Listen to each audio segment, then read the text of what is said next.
साथियों, आज हम अध्ययन करेंगे अंग्रेजकालीन प्रशासनिक व्यवस्था। एमए फाइनल ईयर, पेपर द्वितीय, भारत का इतिहास 1858 से 1966। ब्रिटिशकालीन प्रशासनिक व्यवस्था में हम कंपनी शब्द का सबसे पहले नाम लेते हैं।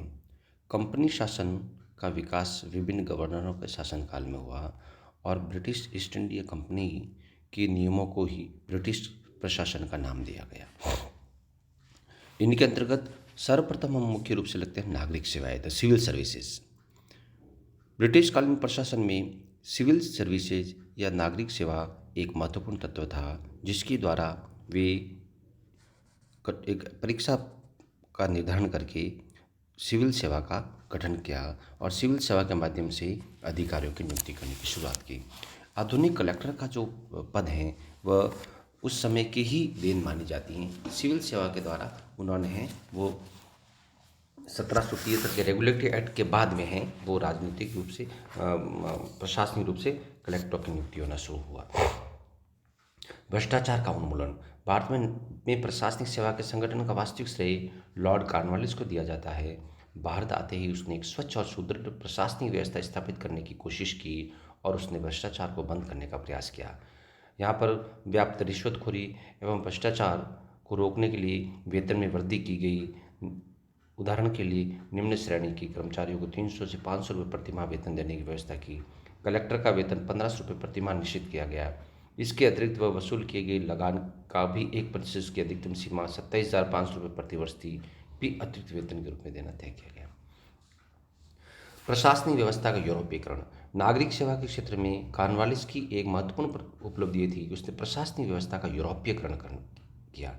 ये एक सोची समझी योजना थी के अंतर्गत भारतीयों को धीरे धीरे महत्वपूर्ण प्रशासनिक पदों से अलग रखने तथा उनकी जगह पर बड़ी संख्या में अंग्रेज पदाधिकारियों की नियुक्ति करना शुरू किया गया। अगला तत्व आता है प्रशासनिक शिक्षा की व्यवस्था।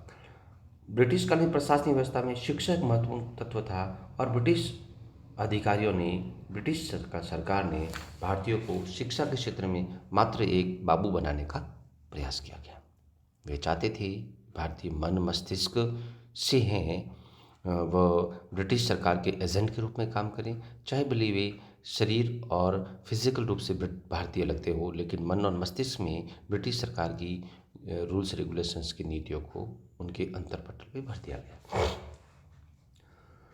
इस व्यवस्था के अंतर्गत प्रशासन में भारतीयों की नियुक्ति के बारे में लॉर्ड विलियम बेंटिंग के समय में नागरिक सेवा के संगठन पुनः महत्वपूर्ण परिवर्तन हुआ। बेंटिंग प्रशासनिक सेवा में भेदभाव का पक्षपात नहीं था। वह कॉर्नवालिस तथा उसके पश्चात के गवर्नर जनरलों द्वारा अपनाई गई प्रशासनिक सेवा की यूरोपीयकरण की नीति से सहमत नहीं था। इसके अतिरिक्त भारतीयों को उच्च प्रशासनिक पद देने में कंपनी के खर्च में भी बचत होती थी, क्योंकि कम वेतन पर ही उन्हें बहाल किया जा सकता था। इसके साथ साथ भारतीय व्यवस्था समस्या परिस्थितियों से पूर्ण जानकारी होने की वजह से वे अधिक सफलतापूर्वक शासन कर सकते थे। इसलिए प्रशासन में भारतीयों की नियुक्ति भी एक ब्रिटिशकालीन प्रशासनिक व्यवस्था का आवश्यक तत्व था। फिर एक प्रतियोगिता परीक्षा व्यवस्था। 1853 ईस्वी में तक कंपनी के प्रशासनिक अधिकारियों की नियुक्ति कंपनी का संचालन मंडल करता था, लेकिन ब्रिटिश सरकार ने धीरे धीरे इसमें परिवर्तन किया। अब अपने प्रिय पात्र प्रभावशाली व्यक्तियों के संबंधियों को महत्वपूर्ण प्रशासनिक पदों पर बहाल कर रहे थे, लेकिन अब इस परिस्थितियों में बदलाव किया और 1853 के चार्टर एक्ट के तहत कंपनी के संचालकों में प्रशासनिक नियुक्ति का अधिकार वापस ले लिया और भारतीय नागरिक सेवा जिसे ICS इंडियन सिविल सर्विसेज में नियुक्ति के लिए प्रतियोगी परीक्षा की व्यवस्था की गई। इस परीक्षा में उत्तीर्ण व्यक्तियों को ही प्रशासनिक पदों पर नियुक्त करने की व्यवस्था की गई। 1855 ईस्वी पहली प्रतियोगिता परीक्षा लंदन में आयोजित की गई। हेलीवरी का कॉलेज भी 1857 ईस्वी में बंद करवा दिया गया। इस प्रकार प्रथम बार 1885 ईस्वी में भारत में ICS यानी इंडियन सिविल सर्विसेज परीक्षा की शुरुआत की गई।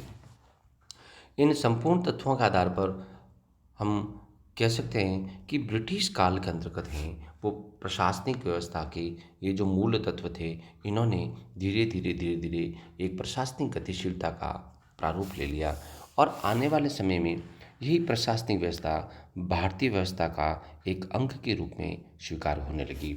तो निष्कर्षतः हम कह सकते हैं कि अंग्रेजी प्रशासनिक व्यवस्था या ब्रिटिशकालीन प्रशासनिक व्यवस्था एक अपनी दृष्टि से उनके उद्देश्य एवं स्वार्थों की पूर्ति का एक महत्वपूर्ण तत्व था। उन्होंने प्रशासनिक व्यवस्था को आर्थिक हितों को साधने के लिए भी प्रयोग में लिया। धन्यवाद।